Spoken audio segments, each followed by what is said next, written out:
Good morning, students.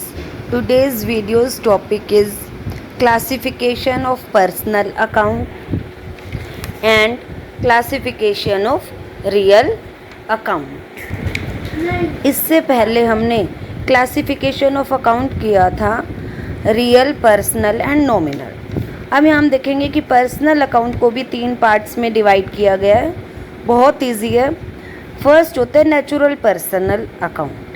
Natural personal में जो natural persons होते हैं, ह्यूमन बीइंग्स होते हैं, उनके नाम का जो अकाउंट होता है उन्हें हम कहते हैं नेचुरल पर्सनल अकाउंट। जो पर्सनल अकाउंट का रूल था वो एज इट इज़ ही रहेगा। क्या रूल था पर्सनल अकाउंट का, आपको याद होना चाहिए।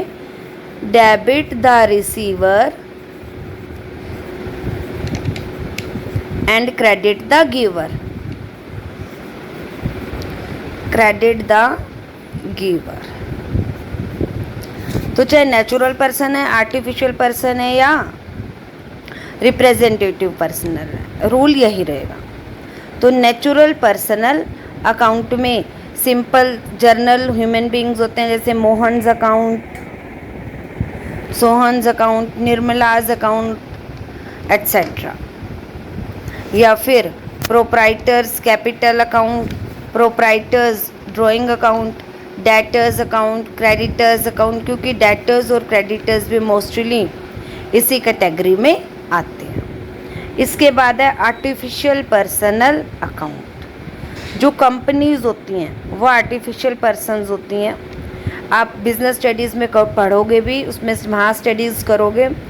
कंपनी की जो डेफिनेशन है वो यही है, company is an artificial person created by law.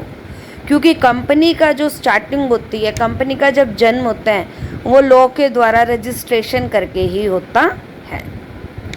तो जो कंपनीज होती हैं उन्हें हम आर्टिफिशियल पर्सनल अकाउंट कहते हैं। जो फर्म होती हैं जिनका रजिस्ट्रेशन हो गया है, तो these are treated artificial personal account. इसके एग्जांपल्स में आप clubs, insurance companies and the accounts of government departments which are recognised persons and business dealings. कोई भी कंपनी है वो यहीं पे इंक्लूड की जाएगी। एंड रिप्रेजेंटेटिव पर्सनल अकाउंट क्या होता है, आपको मैंने बताया था, जब नॉमिनल अकाउंट के साथ कोई प्रीफिक्स या सफिक्स लग जाता है, मतलब आउटस्टैंडिंग, प्रीपेड या रिसीव्ड इन एडवांस, तो वो क्या बन जाता है, representative personal account. When an account represents a particular person और group of persons, it is termed as a representative personal account. For example, if the salaries of the month December are not paid employees, तो हम जनवरी में जब हम entry करेंगे तो salary outstanding account. This account represent the account of all the persons to whom salaries have been paid. मतलब उन सभी व्यक्तियों को ये रिप्रेजेंट कर रहा है, आउटस्टैंडिंग सैलरी, जिन व्यक्तियों को हमने वो सैलरी देनी है। और क्लासिफिकेशन ऑफ रियल अकाउंट क्या होता है। क्लासिफिकेशन ऑफ रियल अकाउंट में हम इसे 2 पार्ट्स में बांटते हैं, tangible real account and intangible real account. Tangible real account क्या होता है। Tangible real account are the account those things which can be touched, felt. जैसे टेंजिबल एसेट्स और इनटेंजिबल एसेट्स थी ना, इनमें सिर्फ वही डिफरेंस है। तो अब इसमें वही उतना ही डिफरेंस बस आपको देखने को मिलेगा। तो इसके एग्जांपल आपके पास है cash account, stock account, furniture, land, building etcetera. जो बैंक है वो रियल अकाउंट नहीं है, वो आर्टिफिशियल पर्सनल अकाउंट है, आपको ये पता होना चाहिए।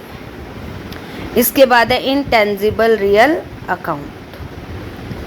The account represent such things which cannot be touched, but of course their value can be measured in terms of money.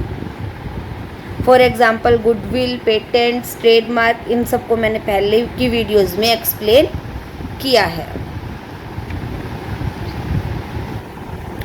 इसके बाद हम इनके क्लासिफिकेशन की प्रैक्टिस करेंगे।